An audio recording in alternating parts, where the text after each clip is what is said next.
Rewind to August 2nd, 2021. That was day one of 75 Hard for me. And I started it for two reasons. The first being that I love a good mental toughness challenge.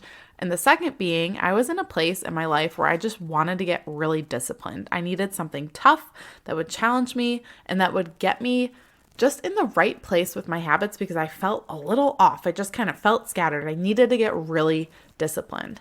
Now, at the time that I started, I'd heard of the phases that followed the initial 75 days, but I didn't have any expectation of actually doing them or not. I just kind of was like, we'll see when we get there. I knew I was going to do the 75 hard 75 days though. So August 1st, 2022, just a few weeks ago for me, ended up being day 30 of phase 3.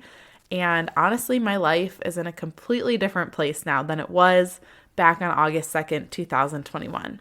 I completed, as a mom of 2 little boys, a full year of the Live Hard program.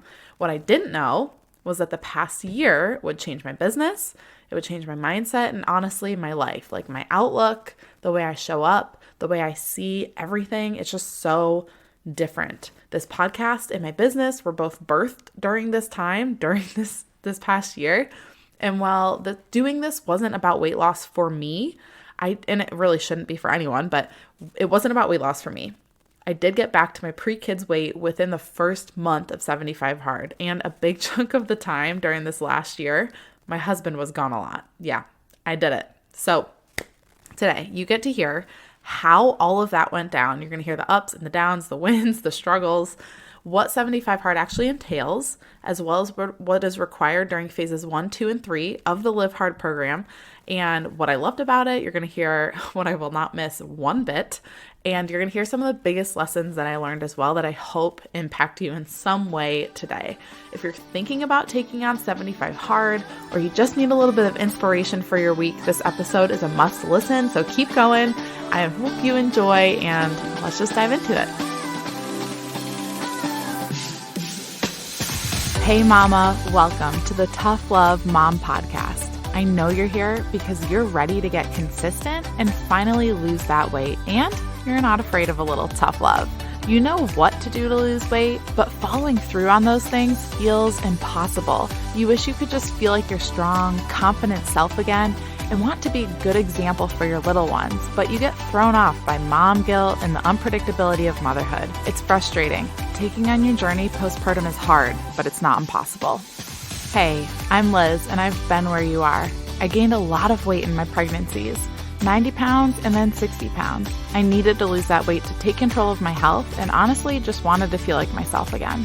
With a sustainable approach to weight loss, simple consistency, and working on my mindset, I lost it all in just over a year both times, and I'm here to help you do the same. I believe that we have an ingrained ability to figure out what we need to do, make it happen, and do it in a way that awes the world. If you're ready to stop falling off the wagon, create solid routine and healthy habits, and finally feel your best inside and out, all while enjoying dino nuggets on your salad, you are in the right place. We're about to transform your journey, my friend. Get pumped up. It is tough love time. All right, so let's talk about when I decided to do 75 Hard. I initially heard about it early summer. I think it was like May of 2021 that I learned what 75 Hard even was. And I knew immediately that it was something I wanted to do because I like challenges, whether they're physical or mental, and I hadn't done one in a while. Like I hadn't done a race, I hadn't done some type of mental challenge, and I was like, or a mud run. I love stuff like that just challenges you for a few hours or a few days. And so I knew this would be perfect because I needed something like this in my life. I was approaching 1 year postpartum. July of last year is when I hit 1 year postpartum. And so this was a few months before that I learned what 75 Hard was. And at the time, I was still holding on to like 15 pounds of pregnancy weight, and I just didn't quite feel like myself. A little backstory if you haven't heard it, and if you want my whole story, go listen to episode 1, but a little backstory on my pregnancy weight gain journey because it's pretty drastic. In 2018, that was my first pregnancy, and I gained 90 pounds. And by 1 year postpartum, so September 2019, I had lost 80 of those 90 pounds. And that's also when I got pregnant with baby number 2. And so during my second pregnancy through the end of 2019 and into 2020, I gained 70 pounds. So by the end of that pregnancy, when my second son was born, I had 80 pounds total to lose just to get back to where my body likes to be, where I'm at a healthy weight for my body.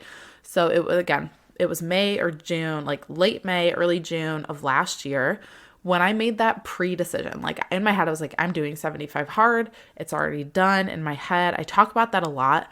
When I take something on, in my head, I've already done it. Like it's going to happen. There's not a question in my mind. I will figure it out. And so I knew at that point, that's how I was looking at 75 hard. It was going to happen.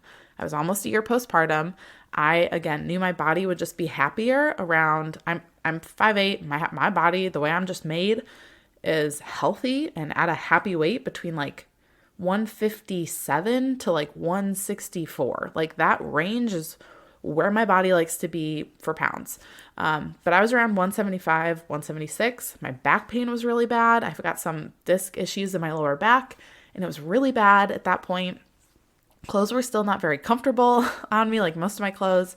My energy levels were all over the place and my skin wasn't awesome. I mean, I knew with all that stuff going on, I was like, if I lose some more weight, I will feel a lot better overall, especially with my back, because that just affects everything. So I knew I needed more discipline to just kind of help rein in my nutrition and my sleep and get some consistency with like my day-to-day routine, even though, yes, like 2 45-minute workouts is a lot. We'll talk about all it entails, but even though what you do during 75 hard seems like you're putting so much more on your plate, what it created was this routine for me, this consistency that really put things in their place and made me I felt more put together, for lack of a better term. So, I knew I needed to lose some weight, and it really needed to come from having more discipline.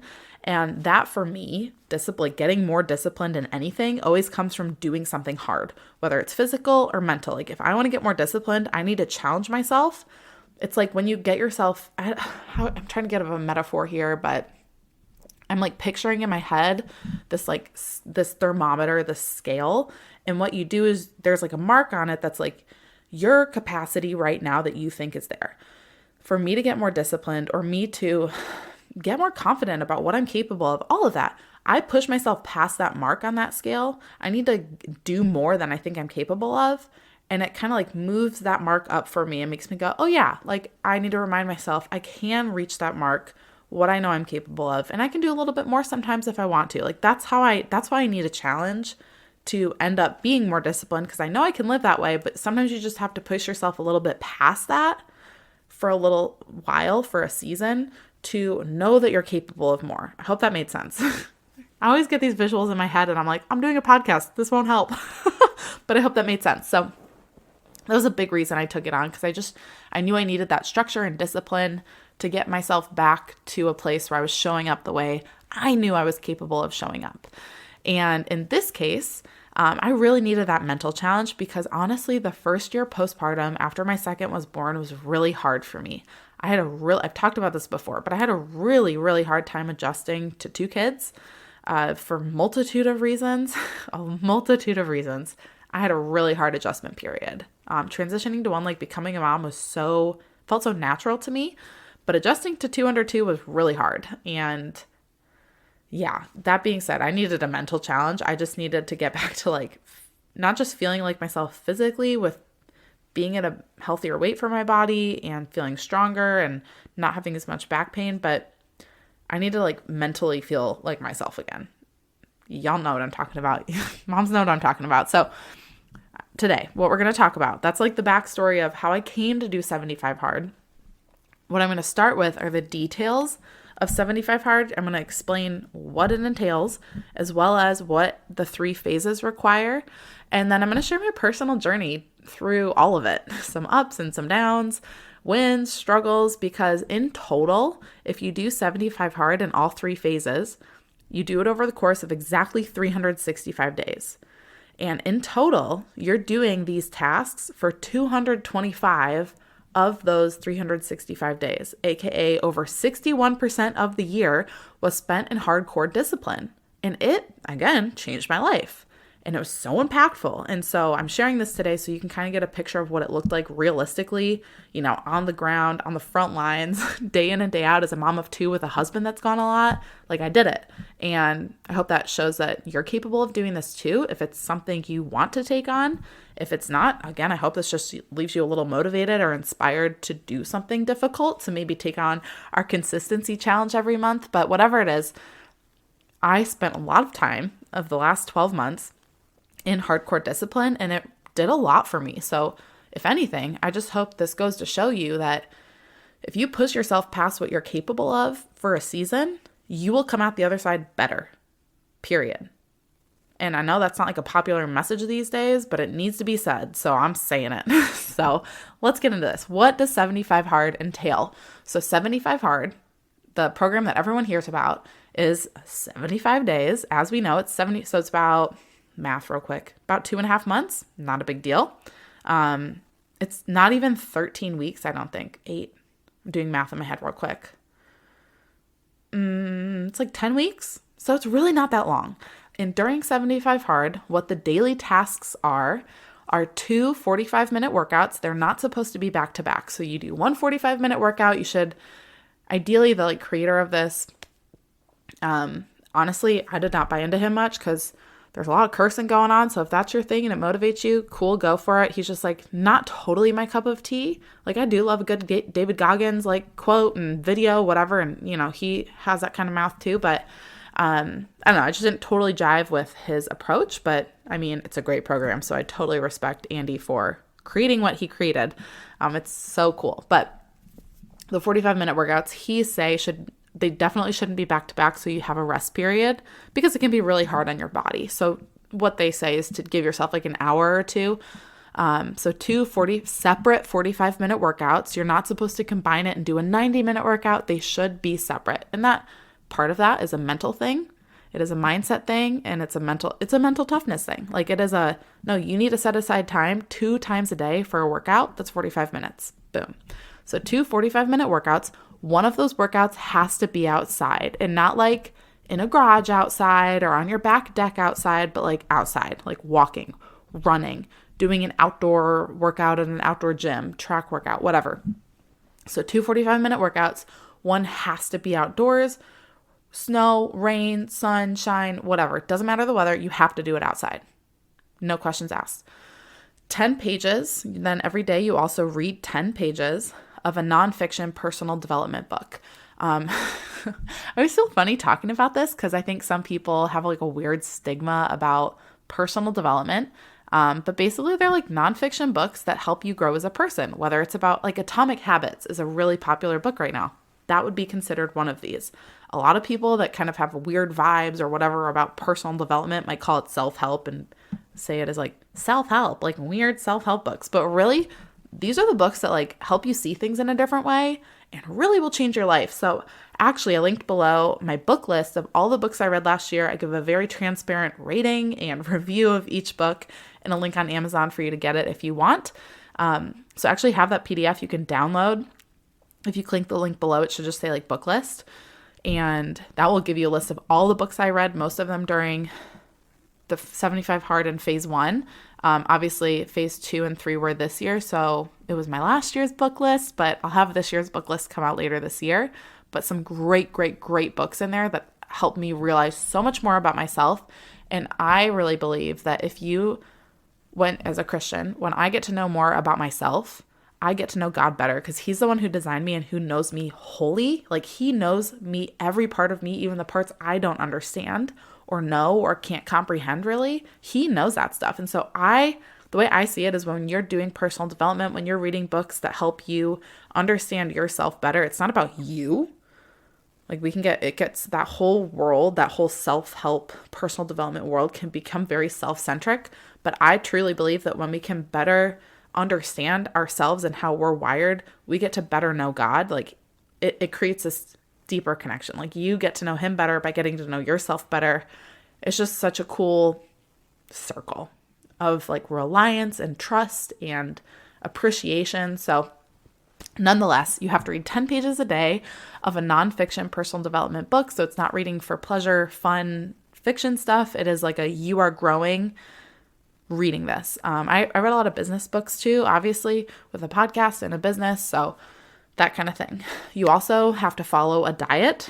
That's the statement, follow a diet. So that can mean whatever it means for you. I tracked my macronutrients using food groups and portion sizes. It's called Portion Fix by Beachbody. That's what I used during 75 Hard because it's just like second nature for me, super simple for me to track. And it's a really simple way to like just approach nutrition and eat healthy. So follow a diet, period. That can be whatever diet you want. And this is the part where like people are like, oh, this will be good for weight loss, when really you should be approaching it because you just want to grow, you want to change. And the whole following a diet and working out 90 minutes a day should not be like why you're doing it. So I'm going to say that there. You also, during the phases and 75 Hard, no cheat meals or alcohol.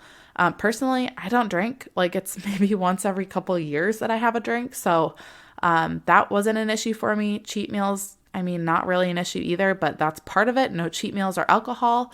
You have to drink a gallon of water a day, and you also take a daily progress picture. So that's 75 Hard. 2 45-minute workouts. 1 is outside. Read 10 pages. Follow a diet. No cheat meals. No alcohol. Drink a gallon of water. And take a progress picture every day. And what's super cool is that 75 Hard has like an app. I paid like $3 for it or $5 or something. And you track these things every day. It reminds you to take your picture. It reminds you to do these things if you don't by like 11 p.m., which I had some of those days. I'll talk about that later, but that's 75 Hard. A lot of people just do the 75 days and they totally transform. They totally change and it's awesome. But then the phases come next, and not as many people do phases 1, 2, and 3. I chose to. I got to the end of 75 days and I was like, I feel different. These are definitely habits, but I want to keep going. Like there's more to this challenge. And I'm the kind of person who like, go big or go home. I'm going to go all the way. I'm going to do the whole thing or not do it at all. And so I felt like I felt like I was cutting myself short by not doing the phases. I did 75 days. What is 30 more days? And then a break, and then 30 more days, and then a break, and then 30 more days. I was like, that's nothing. Really, when you get to the end of 75 days, you're like, 30 days is nothing. 2 weeks is nothing. I can do this kind of stuff. There's a mental change. So I went right. You have the option of going right into phase 1 or taking a break and then doing phase 1 later. I went straight into phase 1. I finished at day 75. And then day 76 was day 1 of phase 1 for me. So the phases 1, 2, and 3 are each 30 days. So phase 1, and they're all a little different. So I'll talk about phase 1 real quick. It's 30 days. Again, you can go right into it, or you can take a break as long as you want and then go into it later. Same exact activities every day from 75 Hard. So 2 45-minute workouts. 1 is outside, read 10 pages, follow a diet, gallon of water, progress picture, no cheat meals or alcohol.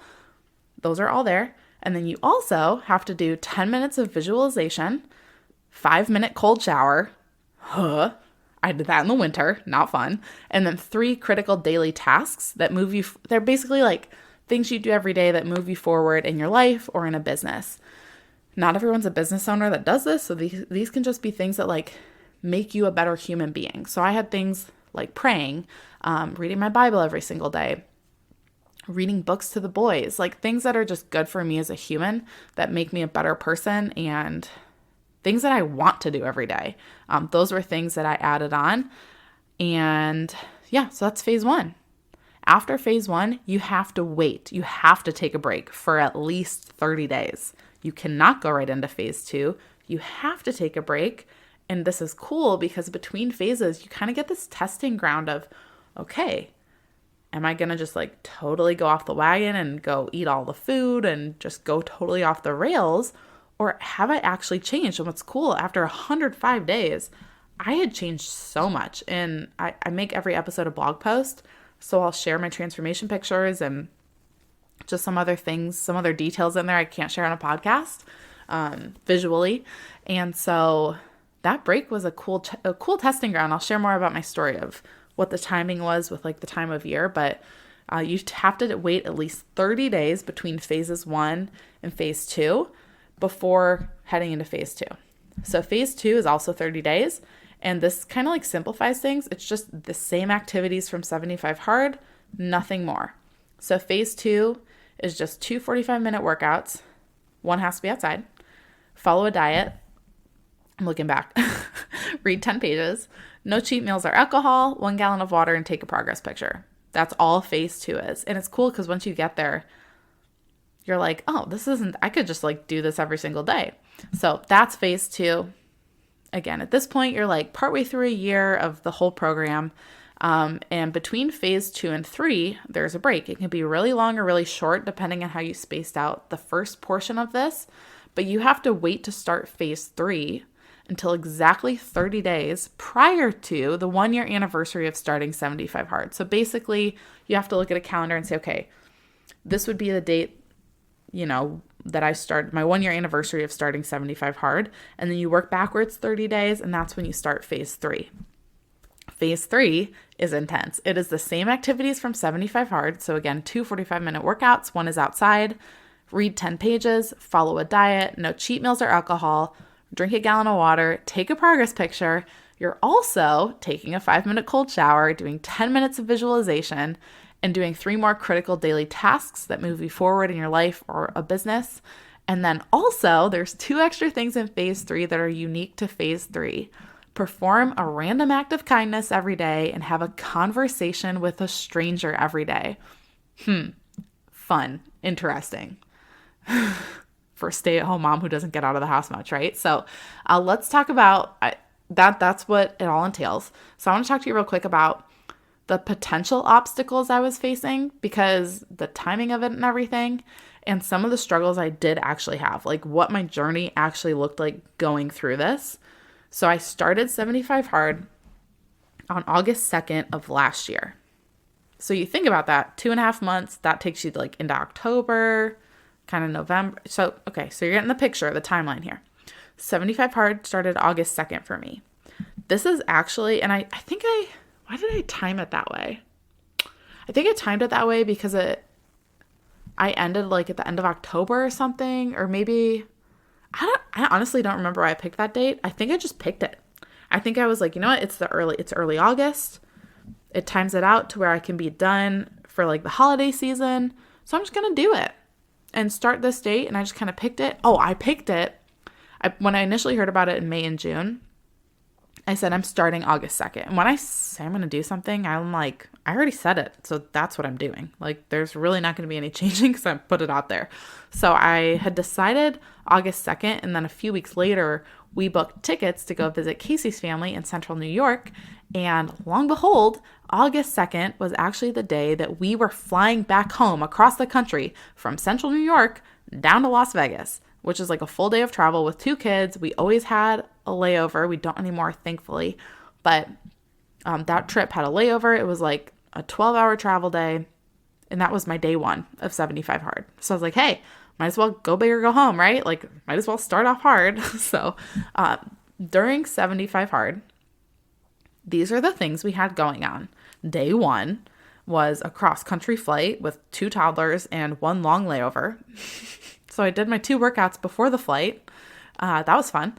A few weeks later was my 30th birthday. My son's 3rd birthday was a few weeks after that. And we also had Halloween was like one of the last days. I think it was literally day 75 or something. So Halloween was one of the last days. So that was fun. And Casey was also gone. My husband was also gone for parts of September and October. So some of these days I was doing the workouts, everything solo. Like it was just me and the kids. I forgot the exact date. Yeah, it was around day 50 of 75 hard. I also got a really bad stomach bug. I mean, I was like flu-like, feverish. I was miserable. And I don't get sick like that ever. Miserable. So I was doing like a 13-week workout program during 75 hard. So I actually finished that program after. Well, I would have finished after 75 hard, but I kept going. So I took a break from those workouts and I was doing like the slowest outdoor walks around our cul-de-sac. Mind you, here in Vegas at the time, it was still 100 degrees. So that was not fun. And I was doing like mobility work or yoga. I mean, like super low impact workouts because I felt like junk. But I was like, I have not come this far to quit. I was like, I'm more than halfway done. There is no way in heck that having some weird flu-like stomach bug is going to stop me. So I pushed through that, and that was probably one of the hardest physically, one of the hardest times because I felt so horrible. I'm miserable. And then after 75 hard was over, I went straight into phase one. Part of phase one, and so I think I finished 75 hard like the day of, I think day 75 was Halloween, I'm pretty sure. And so if someone does the math and I'm wrong, I'm sorry. But I was doing 75 hard during Halloween. I think that was day 75. And so when I went into phase one the next day, well, that meant I was doing it during Thanksgiving. So that was a thing. I was doing phase one during Thanksgiving. So 2 workouts, following a diet, eating healthy, no cheat meals. So I didn't have pie. I didn't have any of that. And I honestly did not feel like I was missing out. Again, the quote diet I followed was just tracking my macronutrients, still breastfeeding at the time as well, all throughout 75 hard in 3 phases. And it just like I didn't feel like I was missing out on anything. I don't know how else to describe it, but on Thanksgiving, I was like, this is fun.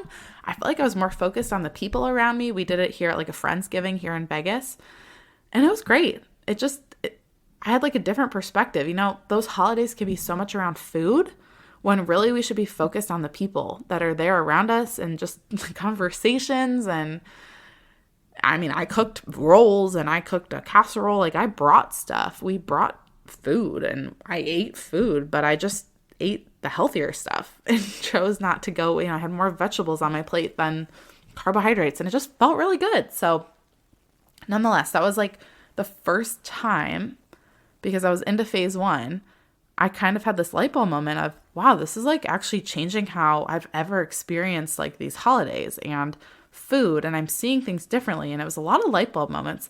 And actually at this time, I was also finalizing the launch of the podcast too. So I was so busy. Casey was gone a lot. October is when I really like hit the ground running with getting the podcast started. Again, that was like at the end of 75 hard, but I was like, wait, I'm called to do this. And I had all this clarity around all of it by doing 75 hard. So that was really cool. Right after Thanksgiving, so early December is, sorry for all those early December is when I finished phase one. And so I had that, we have to take that 30-day break at least between phases 1 and 2. So 30 days, I was like, I'm just going to do 30 days off and then get back into it in January, because great time to start that stuff is January. Long and behold, Casey left during phase 2. So that was fun. But I had Christmas and New Year's off. But again, this was like the first time in my life that I didn't feel like I was eating all the treats and sweets in sight all season. Like usually this will make sense. I'm not going on a total squirrel brain moment here, but I do not like milk chocolate.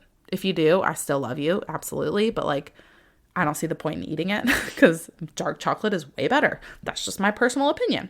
Don't hate me. But I just love dark chocolate so much more. And during the holidays, like my whole life, if stuff was made with like milk chocolate, like chocolate covered pretzels, my mom rocks some chocolate covered pretzels,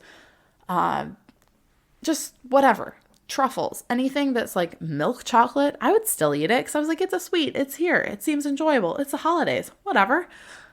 This past year, I was like, I don't really like the taste of milk chocolate. Like, do I really need this? Do I really want to eat it? Not really. Is it going to make me feel better? Not really. Is it going to make my back was feeling really good at this point? I was like, it's just going to kind of make my back a little bit worse later on. So what's the point? I'm just not going to have it. And I didn't feel like I was missing out. It didn't have this, it was like this huge pivot moment where I was like, wow, I'm really actually freed from this. There's this connection, this like strong tie. I don't know if it's an American thing. Those of you who listen in other countries, let me know if it is. But man, it's like this strong emotional connection between holidays and food. And I just didn't feel that this past year. And so that was huge for me. That was like the first pivotal moment, that and launching the podcast and being like, wow, I did all that while I was doing all of this. Sweet. I can do anything. But those were 2 huge light bulb moments that I had that were really, really impactful on me. So I had that 30-day break, really cool experience, light bulb moments during the holidays. And then phase 2, I started on January 3rd. So January 3rd to like early February was when I did that 30 days of phase 2, which was just the basics of 75 hard. So I was like, oh, I got this. No big deal. Which is fine. Like, it's the basic 75 hard tasks. I felt like I had them down pat, but my husband was basically gone all of phase 2. I did a podcast like intensive that was a lot of work for the first 3 months of this year. Cal was home with me full time. Royce was home a lot too because his daycare that he only went to twice a week anyways, kept getting closed. And my husband actually didn't get back until a few weeks after I'd finished phase 2. He was gone for like over almost 2 months. So that was phase 2. And although it was only the 75 hard actions, it was probably the hardest phase for me. Even though there was no cold shower, there was no extra tasks, it was just the 75 hard basics, it honestly felt like the hardest phase for me because I was so solo. Like, I felt very isolated in a sense. I mean, we are far from family. I had just had a lot on my plate. I was doing a lot alone, and I was really busy.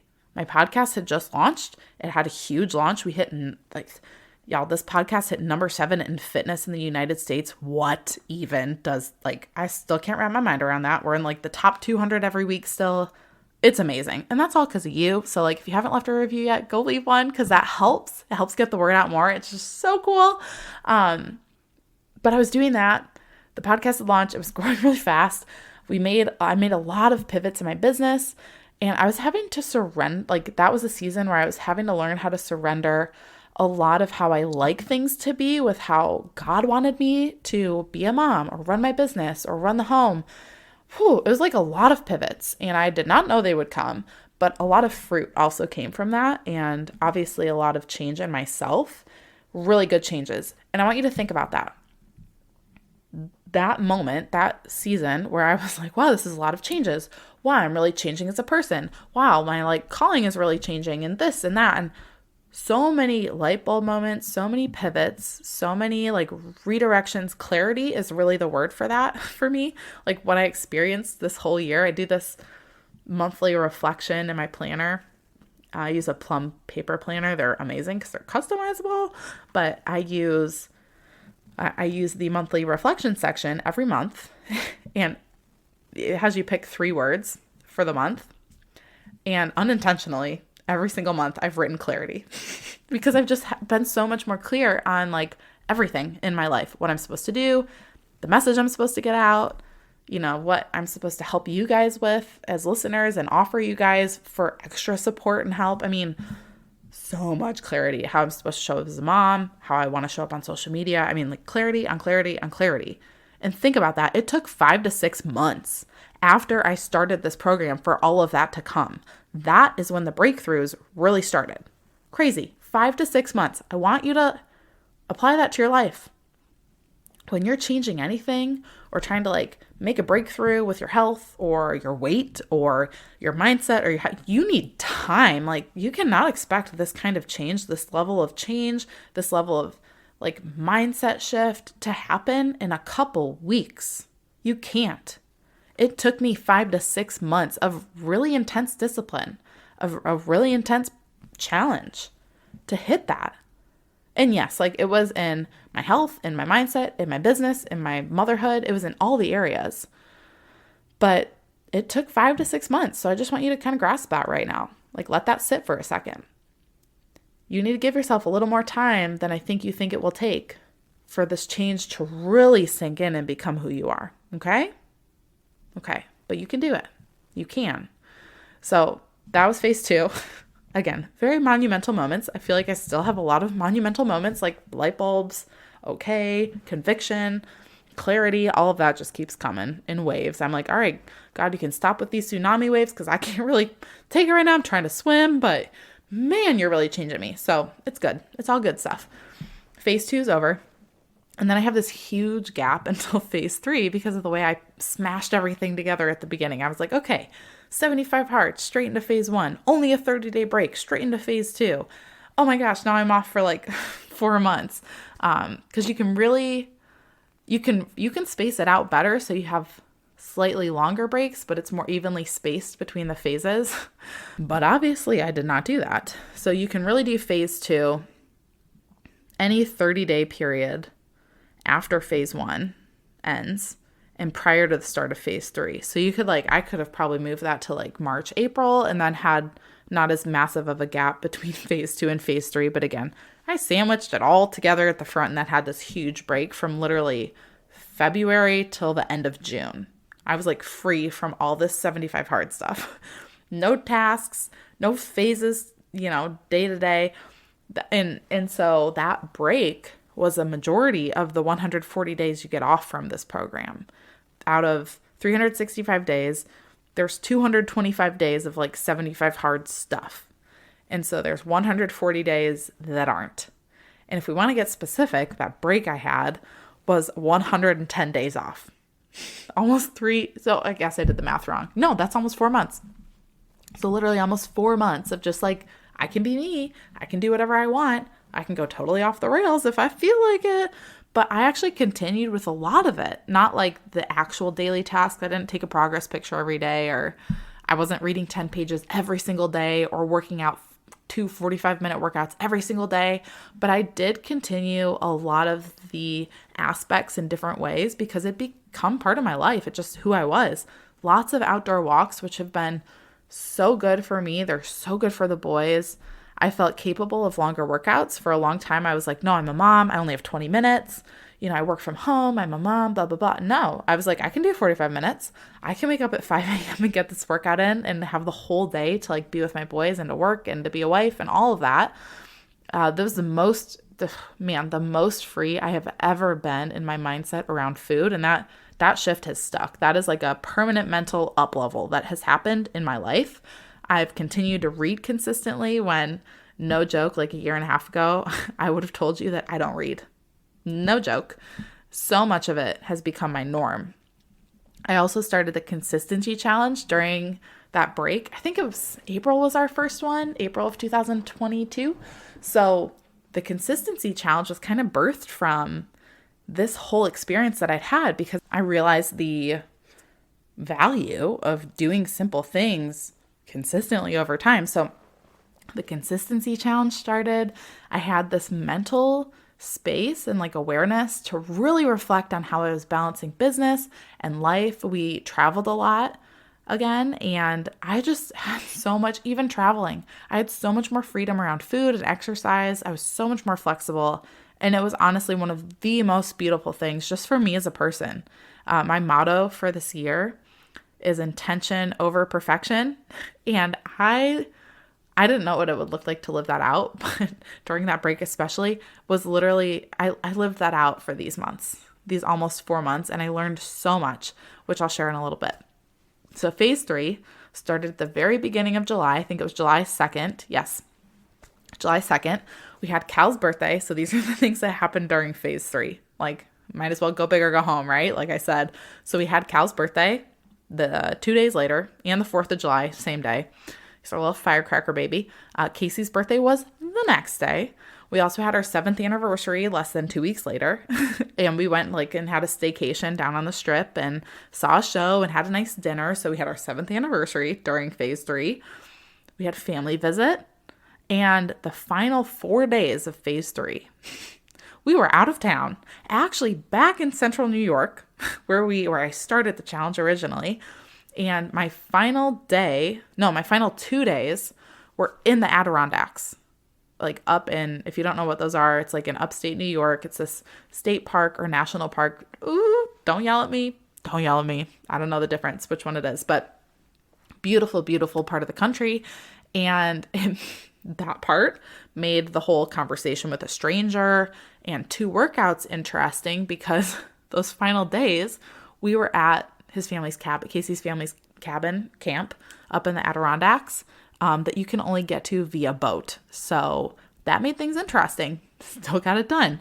I share all of this, all of the obstacles, the roadblocks that came up to show you 2 things: that stuff will come up that make it really hard and you can figure it out. You just have to decide ahead of time that you're going to do it. And also to show you that there is literally never a perfect time. to do something like this. If that's what holds you back from starting anything, doing the consistency challenge, taking on 75 hard, starting a workout program, getting up earlier, starting to read books, starting to work out consistently. If the whole concept of, well, this isn't the right time to like start something, I hope that just pulled the rug out under from that excuse for you, because life happens. I was just telling a client this the other week, life will happen. You just have to figure out how to navigate it, and you will, because you've already decided you're going to make this change in your life.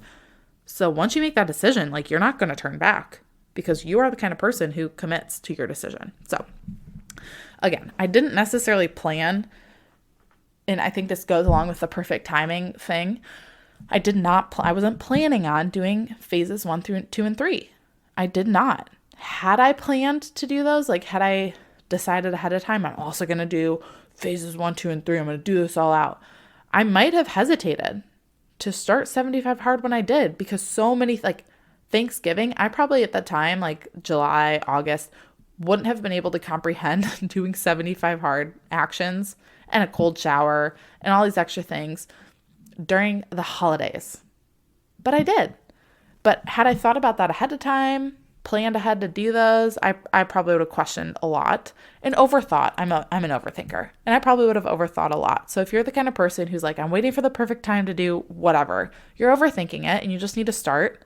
And if things come up, either figure out how to navigate it or go off the rails, it's fine, and then just get back on, because you already started the habit, you already started the actions. It will be a little bit easier to get back to them than if you keep waiting. So just stop waiting. Now, before I go on a tangent, because I already did, let's talk about my reflections and basically the big things that I learned that I want to pass on to you. I just want to impart these to you to encourage you, to spur you on, because they're big. Again, I already went on this tangent big time, so I'm not going to go into detail, but there is never a perfect time to start anything. You just have to start, because if you keep waiting, it will keep getting harder. If you just start, it will get a little bit easier, even if you fall off. Simple as that. The next thing, I didn't go into detail about the random acts of kindness or the conversations with a stranger, because I wanted to here. So the random acts of kindness, I got a message about this right before I started phase 3 saying, oh my gosh, share what you do, because like it really hurts, it hurts the checkbook constantly trying to do random acts of kindness. And that got me thinking. I was like, oh, well, I don't need to like be buying people groceries and paying for people's Starbucks when I'm not even going to go to Starbucks during 75 hard. Like, I don't really drink it anyways, but like, I'm not going to be going through drive-thrus. I'm not going to keep buying people groceries, because we all know they've been a little expensive this year. So I think what happens is our brains, that message really made me think, oh, there's so many things I can do that are not financial, that are still random acts of kindness. And that message really spurred me on to like try to almost challenge myself on top of this challenge to make them things that weren't financial. Like, I don't want to just pay for something for someone or send someone a, coffee gift card or whatever, just because that's in my head a random acts of kindness. That was like my last resort. If I got to 10 p.m. and I was like, oh my gosh, I forgot to do that. Okay, maybe I would go for that. And it genuinely was like, okay, who could use this right now? Who's having a hard week? Who can I bless with like some coffee money or thank them with whatever? But I think when we hear random acts of kindness, our brains automatically tend to jump to things you pay for, like paying it forward in the drive-thru or buying groceries or a meal for someone or doing like an extra large tip at a restaurant. But doing this for a whole month, for 30 days, helped me realize, yes, there's a lot of things you can do that are not financial, and I'll share it in my stories today when this episode goes live. So I'll put it in my 75 hard highlight, which again is linked below if you want to go see that. I have like a 75 hard live hard program highlight on my Instagram that just has some things from the whole shebang that I shared on Instagram that I thought was worthy of being in a highlight. So I'll put the screenshot I just kept like track of the random acts of kindness, and it won't be 30 different ones because I repeated some, but I'll share that screenshot in there and I'll put it in the highlight. But doing this for 30 days helped me realize that there's a lot of things you can do that are just free, absolutely free 99. But it's also like a random act of kindness. If you think about what that phrase actually means, it means you're doing something not because they deserved it, not because they asked for it, not because you're telling them, but you're just doing something randomly. Like you're thinking of a person and doing it, whether it's someone you know or not, and you're doing it out of kindness. You're doing an act of kindness. You're doing something that's like, wow, I really appreciate that and I didn't expect it. That's like on the receiving end, what a random act of kindness should be. Wow, I didn't expect that, but thank you. Like, I really appreciate that. And so I started to think of it that way. And I realized it's really more about someone's interpretation of what they're receiving as your act and not necessarily about the finances tied to it or it, taking that burden off them. So again, I'll share my screenshot and I have the list right here. So I'm going to pull it up and read a couple of the things that might seem kind of out of left field. But when I did it, I mean, some people were like so grateful, and it just really solidified that concept for me that it's more about how the person is receiving the act of kindness than what it means to you, because it is about the other person. So let me pull it up. One of the ones I did multiple times was putting extra like grocery carts away that were out in the parking lot, because I'm thinking about, I mean, here in Vegas, it's like lately this summer been 120 degrees, literally, I'm not exaggerating. So I'm thinking about these teenagers that are going out and having to lug 20 huge metal carts back into the store. And there's ones all over the parking lot they're having to go fetch, and it's like 120 degrees outside. And for some reason, the teenagers here wear like long sleeves and jeans. Don't understand that, but they do. And so I'm sitting here going, they would probably really appreciate me putting this cart back or grabbing a couple and just bringing it to the cart corral so they're not trying to walk the whole huge parking lot. Anyways, because man, some people here in Vegas are straight lazy and they just leave them everywhere. If you're one of those people that leaves the carts places, this is me tough loving you to start putting it away, because you're affecting someone and like making their life harder by you wanting to make your life easier. So go put your cart away. Okay, that was said. I might have lost a few listeners there, but even if like with kids, I explain to my children, I'm like, hey, we're gonna go put our cart away because like Royce has asked me before, why are we putting this away? Man, I'm squirrel braining tonight. But I told him, I was like, well, someone's going to go bring this back to the store, and it's really hard for them if I just leave it here by the car. It might hit another car, which would cause their car damage. It's going to help the person who brings the carts back to the store, make it easier.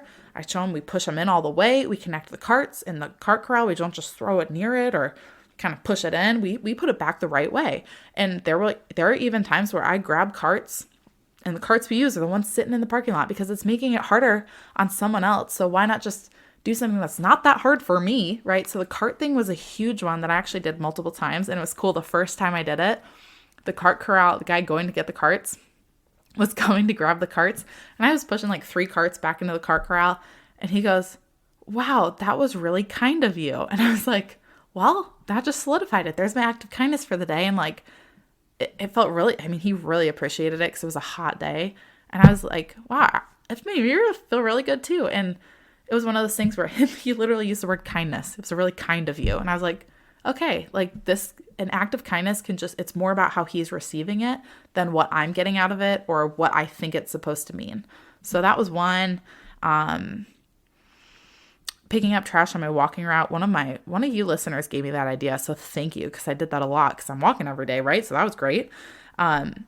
If you've ever, holding the door for someone's kind of like a common courtesy. I wouldn't consider that an act of kindness.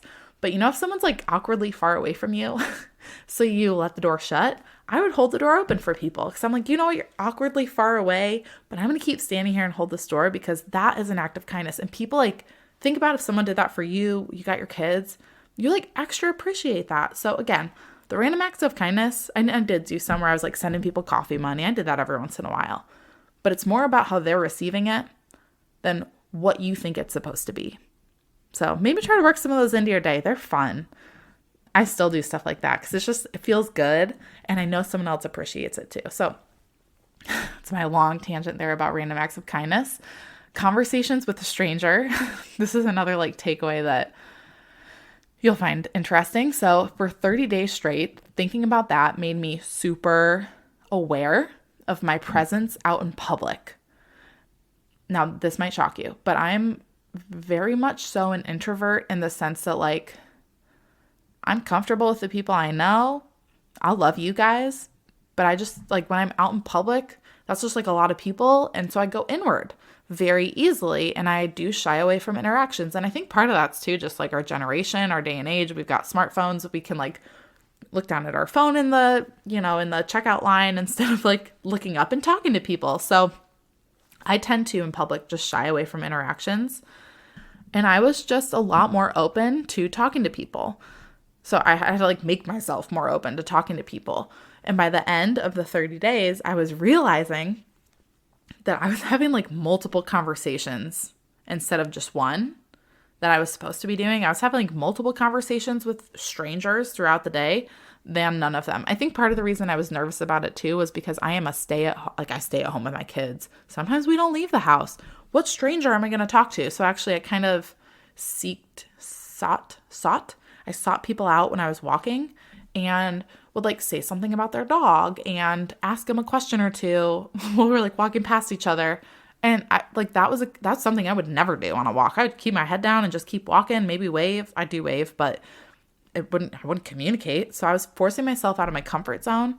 But really the hardest part was on the days we didn't get out of the house. I had to make sure I did it at my 5:30 a.m. walk. So that was fun. But I did it 30 days of conversations with a stranger. That was pretty challenging, but it was definitely worth the getting out of my comfort zone. Another thing that I learned that I really hope you can grasp is that workouts don't have to be intense to be work. So you think 75 hard, it's like, okay, 2 intense workouts every day. Well, my back was still healing when I did 75 hard.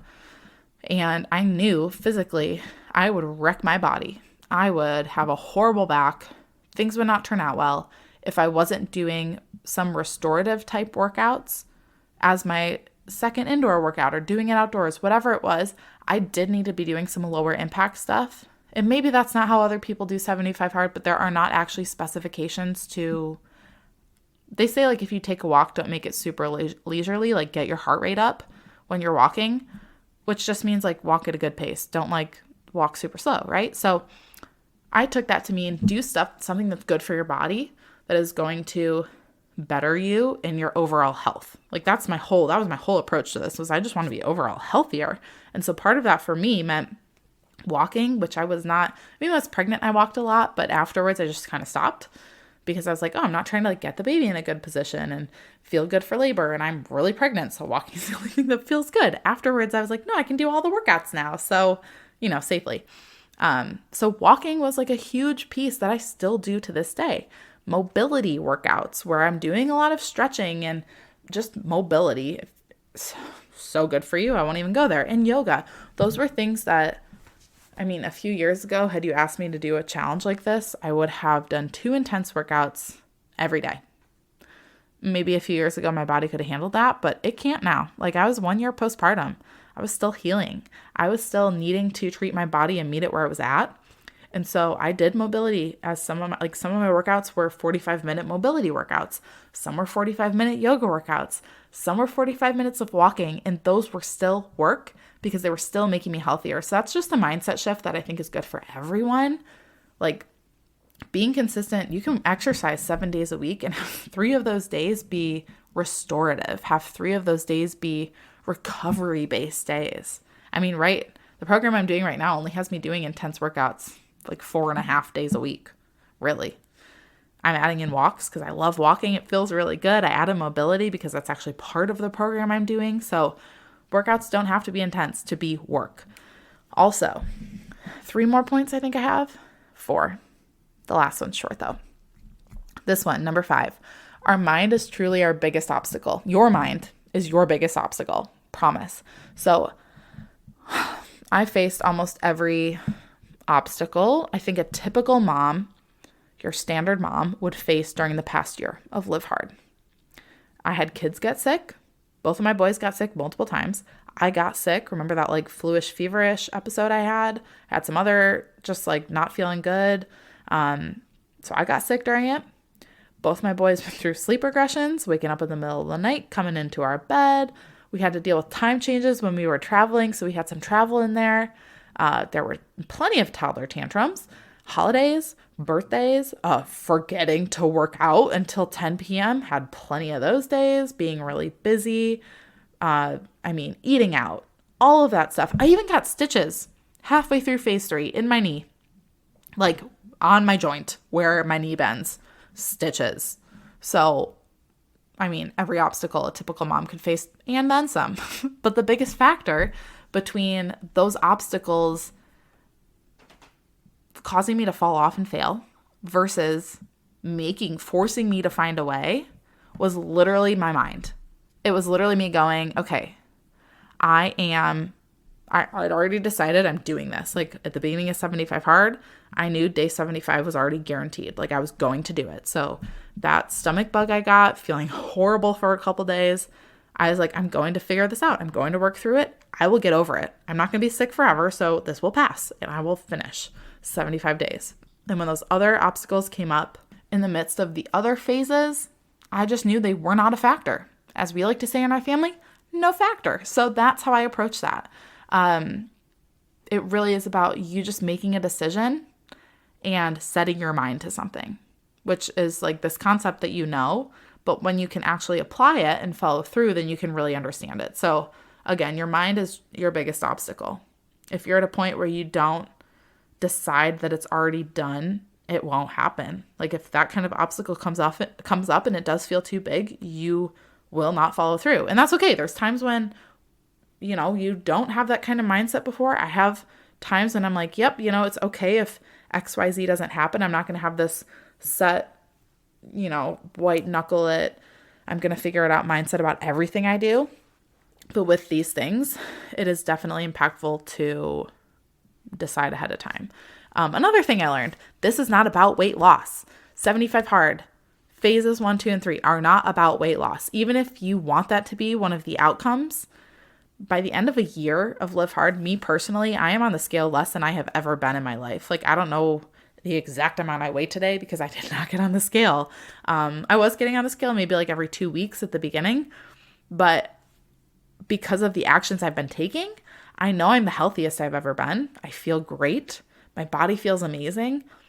And so even though, yes, I did lose weight, I got back to my pre-kids weight, which kind of was a goal. I knew the number that my body felt comfortable at, with a range that my body's comfortable at, not like a specific number, but a range.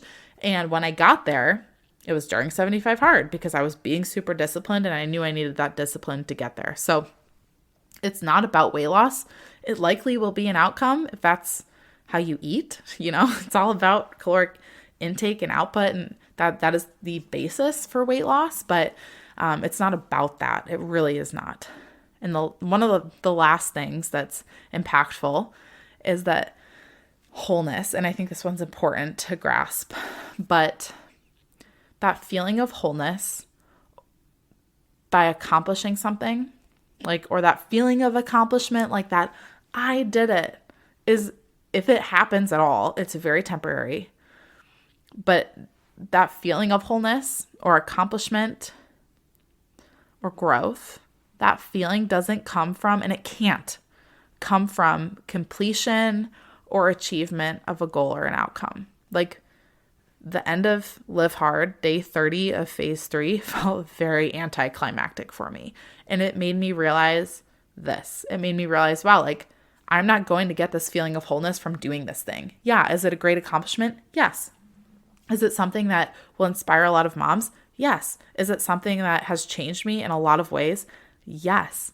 But that sense of just wow, I did it. It lasts for a couple days, if that. And you can't rely on that feeling. You shouldn't rely on feelings for a lot, to be honest, but you can't rely on that feeling of wholeness or accomplishment that's very momentary to be carrying you on forward. Honestly, it's a year of consistency, a year of discipline that has caused me to continue to move forward versus relying on that feeling of accomplishment. Oh, I did that. Now I'm this person. No, it's not I hit day 30 and finished it, so now I'm going to live this way. It's I put in the work day in and day out, and now this is just how I live. It's the accomplishment, that wholeness, not really wholeness, but that accomplishment isn't from the day 30. It's from every single day. It's from the 225 days. That's where that comes from. So again, it just goes back to the consistency, the discipline over time. You have to do that. You have to rely on that. You have to rely on each day individually put together versus the final day and getting there. Getting there will do nothing for you. It is what you do every single day compiled up into this huge mountain of pile of accomplishments every single day versus like the very top. Like day 24 of 75 hard or day 7 of phase 2 mean just as much to me as day 30 of phase 3. Honestly, some of the day 30 was so anticlimactic. That August 1st was so anticlimactic for me because the days that really meant a lot were the days when I didn't know if I could do my workouts because I felt so sick during 75 hard. The day that we were, I hit 11 p.m. and I hadn't done my second workout and I was like, oh shoot, I need to go for a walk outside, but my husband's gone, so I'm just going to walk this cul-de-sac with my monitor for 45 minutes. Like those are the days that I rely on and I go, wow, if I can do something like that, I can do something that's hard. Day 30 was easy for me. It was like, it didn't feel like much at all. It's the hard days, the days built up together that I rely on for, I can do these other things that are difficult in my life. And then the last takeaway is I really don't miss cold showers, but they were really good for me, but I really don't miss them. Will I probably take them in the future? Maybe. But not every single day and definitely not during the winter. Those were not fun. Now, the biggest lingering question for me as I wrap this up, and here comes this, you're going to get the side of me that only Casey and my close friends really get to hear from most of the time. But the question that kind of lingers is, am I going to do this again? I don't know. I truly don't know. I'm actually recording this the night before the episode goes live. Like literally it's going to get posted up in like 7 hours. I never work this last minute. I hate being this last minute, but part of me had this huge resistance to outlining this episode and actually recording this episode because it gives this whole journey, this whole past year, and all the positive changes I've experienced, this huge feeling of finality. It's like the period at the end of a sentence for me right now. And this phase of my life, this past year, it is over. It is past. And I'm a very different woman today than I was when I started. Like all around, I'm very different in the most amazing ways. And I just kind of struggle with that kind of finality. I don't know how to even put it to words. It means like I'm a new person. What's ahead is new and different and unknown. I guess unknown is probably the word. And like unknown is scary for humans. But it's this level up. Like I'm at this new level than I've ever been at before. And there's unknowns in that, which scares me a little bit, to be honest. But I do like what this version of me feels like. How this version of me sees balance and health and all of it. Like everything I've learned this past year. I love what I've learned and how I'm living now. I'm so changed. But it's so weird because it's this like period at the end of a sentence.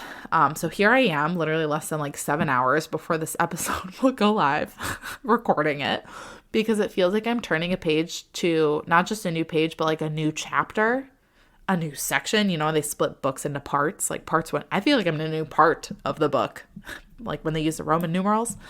And I just struggle to start new chapters. I have this big block and resistance, and I think it's because there's unknowns. I'm just being real.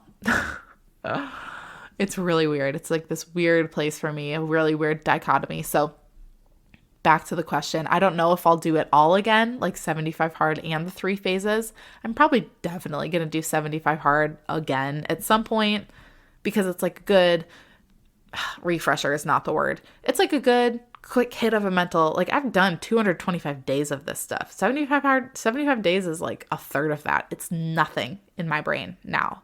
So it'll be fun to do that. And it'll feel like one of those quick hit challenges for me. But 75 hard and the 3 phases, live hard, served me exactly how it was supposed to this past year. God totally used this choice that I made for my good and for his glory big time. And I'm so grateful for that and to be able to see, like look back and see how some of that has played out.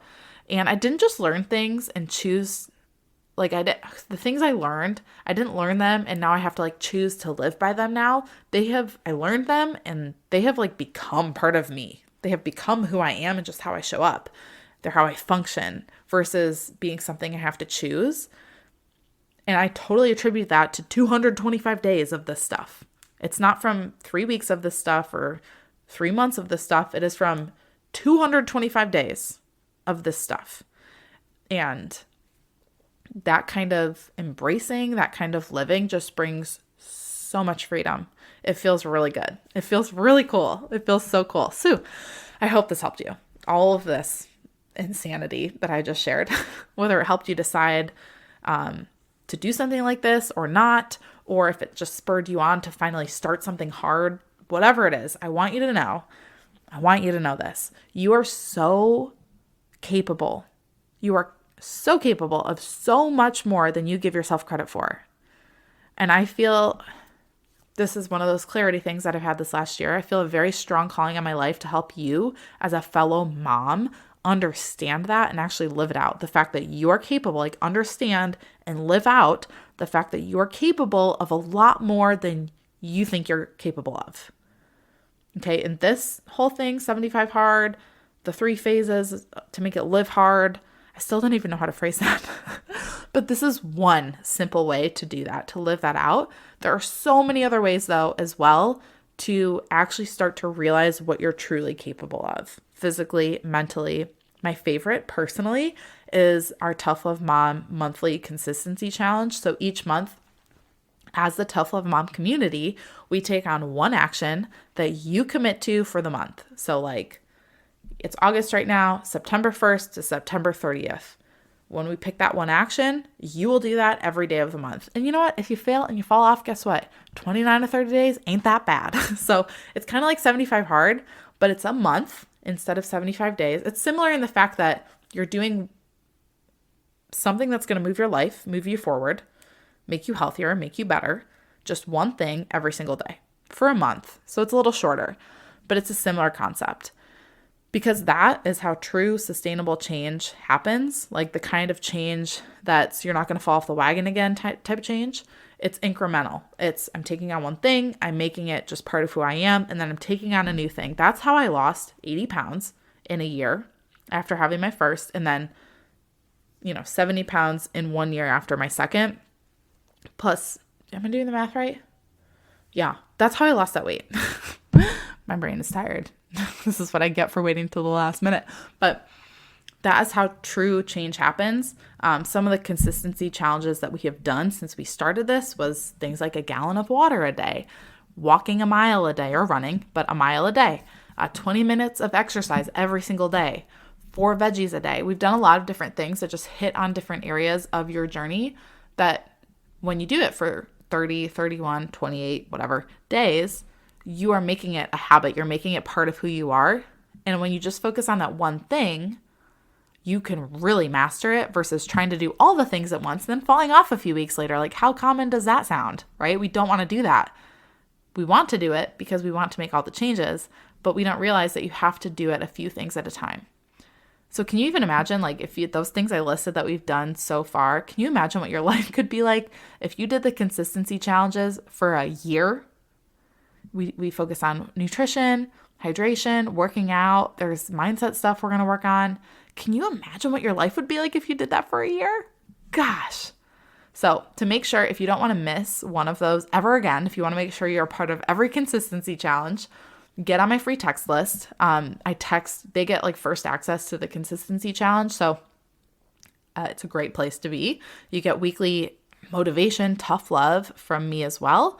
And again, early access to the consistency challenge, but you can also chat with me, which is really cool. It's like my favorite place to hang out. You can chat back and forth with me. So if you want to be on my free text list and make sure that you're always getting the consistency challenge, text tough love to 205-809-7300. So text tough love to 205-809-7300.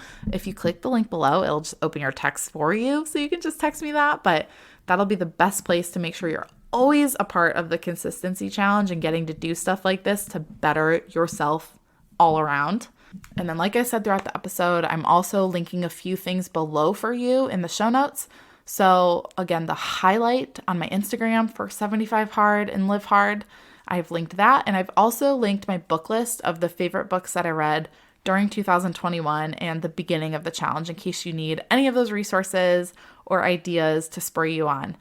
But again, let me reiterate this one more time. Change starts small. And that can be really annoying because we want to just change all the things. But if it's real change that you want to make, it has to start small. I was able to take on this whole thing because I've been working out consistently for years. I've been drinking a gallon of water a day for years. I've worked up to reading consistently. I had to do that for a few months before I started 75 Hard because at the beginning of last year, I was like, I am not a reader. I do not read books. Blah, blah, blah, blah, blah. And I knew if I was going to do 75 Hard, I really had to change that mindset. So I had to work up. I kind of like trained myself to read books daily. Sounds so silly, but I had to do that because I just had this mentality that I was not a reader. And I was also able to take this on ultimately because I had in my head made the decision that it was already done. Did no questions asked. Any obstacle that was going to come up, I would find a way to work through it. And I did. And you are capable, just as capable as I am, of doing the same thing in your life. Whatever you're taking on, whatever you're trying to accomplish, just remember the fact that wholeness or that feeling of accomplishment, if you do ever feel it, it cannot and it will not last. It will not last from completion or achievement of a goal or an outcome. Like that feeling that you get is temporary.